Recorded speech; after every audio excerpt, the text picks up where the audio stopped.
मैं बाहर हॉल में लेटा हुआ था और मुझे बहुत ठंड लग रही थी। तभी मेरी चाची मुझे देखकर कहने लगी, यहाँ बहुत ज्यादा ठंड है।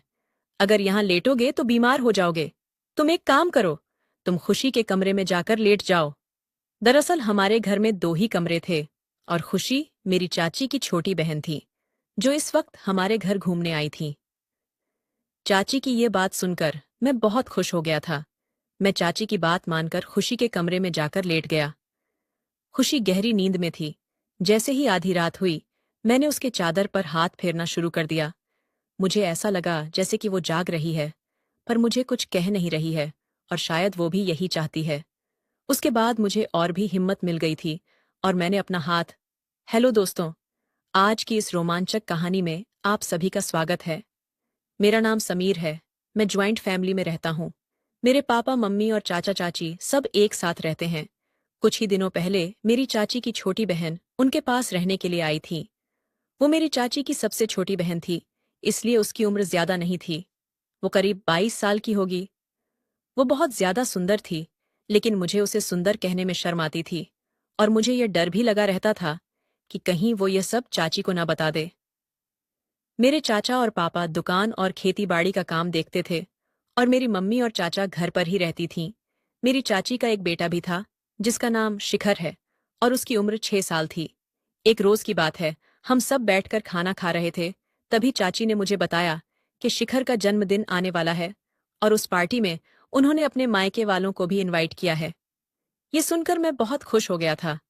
मैंने चाची से पूछा, तो फिर कौन-कौन आ रहा है? उन्होंने कहा, मम्मी पापा की तबीयत ठीक नहीं है, तो शायद वो दोनों नहीं आ पाएंगे। पर खुशी यहाँ आने के लिए बेकरार है। वो कह रही है, मेरे दीवाने इकलौते भांजे का जन्मदिन है, मैं तो जरूर आऊंगी। चाची बोली, जब वो बस स्टैंड पर आ जाएगी तो तुम उसको ले आना।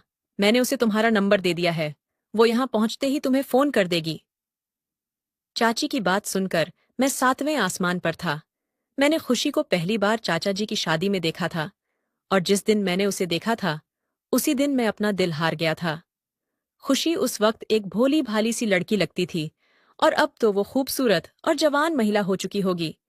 मैंने जल्दी से अपना खाना खत्म किया और अपने कमरे में चला आया।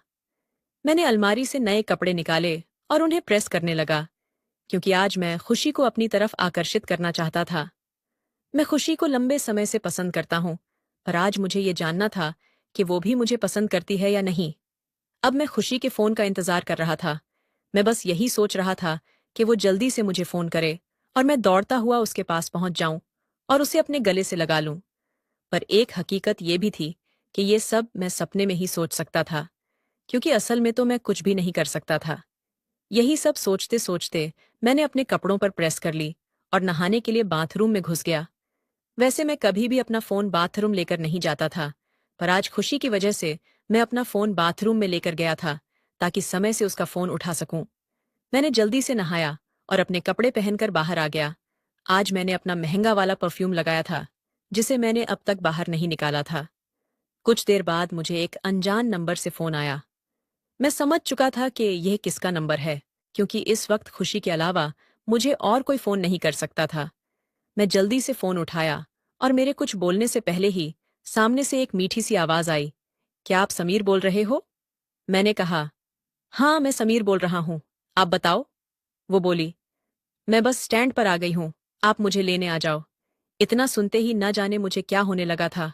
मैंने कहा, आप बस 10 मिनट रुको, मैं अभी आता हूँ। और इतना कहकर मैंने फोन काट दिया। मैं जल्दी से अपनी गाड़ी की चाबी ली और खुशी को लेने के लिए निकल गया। हमारे घर से बस स्टैंड तक 20 मिनट का रास्ता था। मैं तेजी से बाइक भगाकर 20 मिनट का रास्ता 15 मिनट में ही कवर कर लिया था। जैसे ही मैं बस स्टैंड पहुंचा और मैंने खुशी को देखा, तो मेरे होश ही उड़ गए। वो खिलखिलाती धूप में किसी परी की तरह लग रही थी। उसने ब्लैक कलर की एक ड्रेस पहन रखी थी और बाल खुले हुए थे। आसपास के सारे मर्दों की नजर उसी पर थी। उसकी लंबी हाइट, नीली आंखें, गोरा रंग और गदराया हुआ बदन हर मर्द के दिल को पिघला रही थी। मैंने ऐसी खूबसूरत बला आज तक नहीं देखी थी। मैं जल्दी से उसके पास पहुंच गया और बस उसे ही देखता रहा। वो दूध से भी ज्यादा सफेद थी। मैंने उसके हाथों से उसका बैग ले लिया और उसे अपनी बाइक पर बैठा लिया। आसपास के सारे लोग मुझे ही देख रहे थे, क्योंकि वो खूबसूरत बला अब मेरे साथ जा रही थी। मैंने उसका सारा सामान आगे रख लिया था और खुद थोड़ा पीछे होकर बैठ गया था। मैं बाइक चलाते वक्त जानबूझकर बार बार ब्रेक लगा रहा था। मैं जब भी ब्रेक लगाता था तो उसके गर्म उभार मेरी पीठ पर लगते थे। मैं उसे छू तो नहीं सकता था, पर यह सब करके मैं उन्हें महसूस कर पा रहा था। मैं बाइक के शीशे से उसके चांद जैसे चेहरे को देख रहा था, और शायद उसने भी इस बात को महसूस कर लिया था। मैं बाइक इतनी धीरे चला रहा था कि साइकिल वाले लोग भी मुझसे आगे निकल रहे थे, पर मुझे इन सब बातों से कोई मतलब नहीं था, क्योंकि मैं अपनी खुशी को लेकर जा रहा था। मैं उसके साथ ज्यादा से ज्यादा समय बिताना चाहता था, इसलिए मुझे धीरे जाने में भी खुशी मिल रही थी। आखिर थोड़ी देर बाद वो मुझसे बोली, समीर, इससे अच्छा तो मैं पैदल ही घर चली जाती। मैंने मजाक में उससे कहा, मैंने कुछ ही दिनों पहले ड्राइविंग सीखी है, इसलिए अभी थोड़ा डर लग रहा है। मेरी बात सुनकर वो हंसने लगी। वो हंसते हुए और भी ज्यादा खूबसूरत लग रही थी, और इसी तरह बातें करते करते हम दोनों घर पहुंच गए। चाची अपनी बहन को देखकर बहुत ज्यादा खुश हो गई थीं। उन्होंने खुशी को देखकर उसे अपने गले लगा लिया। शिखर भी अपनी मौसी को देखकर बहुत ज्यादा खुश हो रहा था। अगले दिन शिखर का जन्मदिन था, और हमने अपने घर में एक छोटी सी पार्टी रखी थी। इस पार्टी में हमने अपने रिश्तेदारों को नहीं बुलाया था, लेकिन गांव के सभी दोस्तों को बुलाया था। रात में पार्टी शुरू होने वाली थी, और सब अपने मनपसंद के कपड़े पहन रहे थे, पर मैं चाहता था कि खुशी पहले तैयार हो जाए, ताकि मैं उसके साथ मैचिंग कपड़े पहन सकूं। कुछ देर बाद खुशी तैयार होकर बाहर निकली, और उसने रेड कलर का सूट पहन रखा था। उस सूट में वो बहुत हसीन लग रही थी। मैंने जैसे ही देखा कि खुशी ने लाल रंग का सूट पहना है, मैं तुरंत बाजार गया और अपने लिए लाल रंग की शर्ट ले आया। मुझे लगा कि खुशी को यह देखकर अच्छा लगेगा, पर उसने मेरी इन छोटी छोटी हरकतों पर ज्यादा ध्यान ही नहीं दिया। पार्टी शुरू हो चुकी थी, और सब पार्टी एंजॉय कर रहे थे। खुशी शिखर के आसपास ही घूम रही थी, और मुझे उसके साथ वक्त ही नहीं मिल पा रहा था। रात के 12 बजे पार्टी खत्म हुई, और खाना खाने के बाद सब लोग अपने अपने घर चले गए। हम सबने भी अपने कपड़े चेंज किया और सोने के लिए अपने अपने कमरों में पहुंच गए। शिखर हमेशा से मेरे पास ही सोता था, पर आज उसने जिद पकड़ रखी थी कि मैं मौसी के साथ ही सोऊंगा। मैंने चाची से कहा, कोई बात नहीं, आज उसे अपनी मौसी के साथ सो जाने दो। खुशी और शिखर को मेरे कमरे में लेट जाने दो, और मैं बाहर हॉल में सो जाऊंगा। इसके बाद शिखर और उसकी मौसी मेरे कमरे में मेरे बेड पर लेट गए।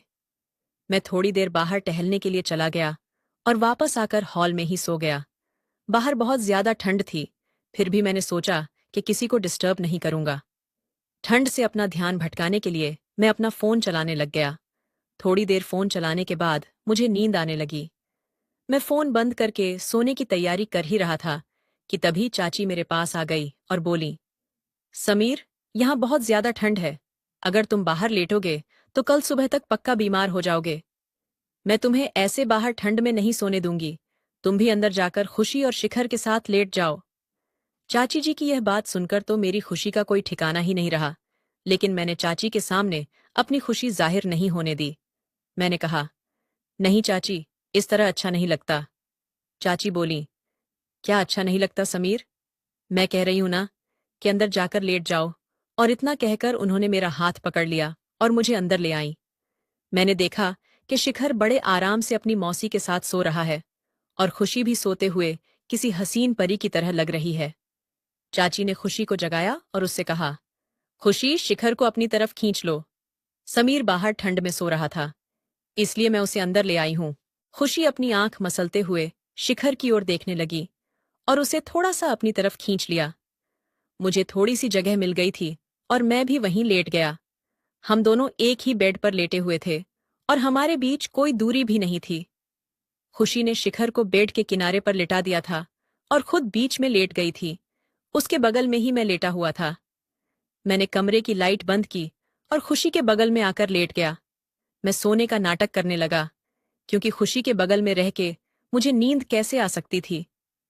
मेरा मन तो उसके साथ शरारत करने के लिए कह रहा था, लेकिन मैं चाहता था कि अगर उस शरारत की शुरुआत खुशी करेगी तो मजा ही आ जाएगा। कुछ देर लेटे रहने के बाद मैंने महसूस किया कि किसी ने मेरे पैरों की उंगलियों को छुआ है।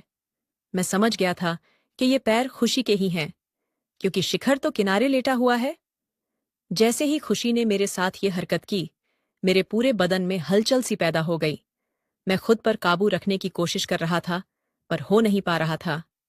वो बार बार मेरे पैरों की उंगलियों को छू रही थी और मेरे शरीर में सिहरन सी हो रही थी। ये सब मुझे बहुत अच्छा लग रहा था। मैंने अपने जज्बातों को काबू न रखते हुए अपना हाथ खुशी की चादर पर रख दिया। मैंने ये सब इस तरह से किया था कि उसे ऐसा लगे कि मैं नींद में हूं। कुछ देर बाद मैंने हाथ उसके हाथ पर रख दिया, पर अचानक से न जाने क्या हुआ, उसने मुझे लगे लगा लिया। जैसे ही उसने मुझे गले लगाया, वैसे ही मेरे पूरे शरीर में करंट दौड़ गया। पर फिर भी मैं खुद पर काबू रख रहा था, क्योंकि मैं चाहता था कि पहली हरकत खुशी ही करे। पर कुछ देर बाद वो भी खुद पर काबू नहीं कर पाई और हरकत कर बैठी। उसके बाद मैं भी अपने सारे होश खो बैठा। खुशी ने मुझे वो सुख दिया था जिसका मैं बेसब्री से इंतजार कर रहा था। मुझे खुशी ने सबसे बड़ी खुशी दे दी थी। हम सारी रात एक जगह सोते रहे और अगले दिन उसे वापस अपने घर जाना था। मैंने जैसे तैसे करके चाची को मना लिया और खुशी को एक हफ्ते के लिए रोक लिया। हम दोनों ने एक हफ्ते तक बहुत मजे किए और उसके बाद वो अपने घर चली गई। मैं खुशी को भूल नहीं पा रहा था, क्योंकि कुछ ही दिनों में खुशी ने मुझे वो सुख दिया था जो मुझे आज तक नहीं मिला। मैं हमेशा के लिए उसे अपना बनाना चाहता था। इसलिए मैंने चाची के परिवार से हमारी शादी की बात कर ली। मेरी अच्छी नौकरी की वजह से उनके घर वालों को हमारे रिश्ते से कोई दिक्कत नहीं हुई और किसी ने कोई ऐतराज नहीं जताया। 1 महीने के अंदर हमारी शादी कर दी गई और मैं खुशी को अपनी पत्नी बनाकर अपने घर ले आया।